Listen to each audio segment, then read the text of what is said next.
ഞാൻ അന്ധവിശ്വാസിയല്ല, ദൈവവിശ്വാസിയാണ്.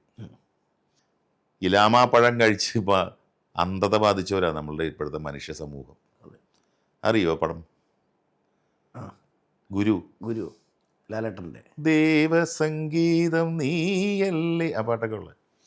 ആ പടം നല്ലൊരു അർത്ഥമുള്ള സന്ദേശമുള്ള പടം. അത് ശരിക്കും പറഞ്ഞാൽ ഇപ്പോൾ വരേണ്ടതാണ് ആ പടം ഒന്നും കൂടെ. റീ റിലീസാണ് ഉദ്ദേശിച്ചത്. കാരണം ഇപ്പോൾ പടങ്ങളൊക്കെ വരുന്നുണ്ടല്ലോ. അത് ഇപ്പോഴത്തെ നമ്മുടെ എന്തൊരു സന്ദേശമുള്ള പടം എന്നറിയോ അത്. അതായത് കഴിക്കേണ്ട ഭാഗം കഴിക്കാണ്ട് കളഞ്ഞിട്ട് വേണ്ടാത്ത ഭാഗം എടുത്ത് കഴിച്ച് കണ്ണിൻ്റെ കാഴ്ച കളയുന്നവർ. അതാണ് മതം. ലാസ്റ്റ് ഇത് കൊണ്ടുവന്നിട്ട് ഇതൊക്കെ കഴിച്ച് കഴിയുമ്പോൾ എല്ലാവർക്കും കണ്ണ് തെളിയുന്നു ഇല്ലേ? അങ്ങനെ കണ്ണ് തെളിയാൻ ആഗ്രഹിക്കുന്ന ഒരാളാണ് ഞാൻ. തെളിഞ്ഞിട്ടുമുണ്ട്. ഞാൻ ഇതിൽ പെട്ട് കിടക്കുന്നവർക്ക് പറ്റില്ല ജിൻ. ഞാൻ പലപ്പോഴും ചില ആളോടൊക്കെ സംസാരിക്കുമ്പോൾ ഒരു രക്ഷയില്ല, പുളിറുമ്പ് പിടിച്ച മാതിരി മനസ്സിലാക്കില്ല അവർ. അവരത്ര അഡിക്റ്റാ. ഇത് MDMA ഒക്കെ മാറിയിരിക്കും. അതാണ് മതം. ഭ്രാന്താണെന്ന്. ഈ മതത്തിന് ഇത്തിരി ബലം കൊടുത്ത് നോക്കി.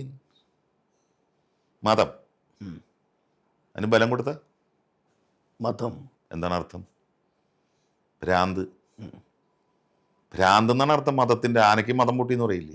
അതെ, അത്രയേ ഉള്ളൂ മതം. ബലം കൊടുക്കാതിരിക്കുക.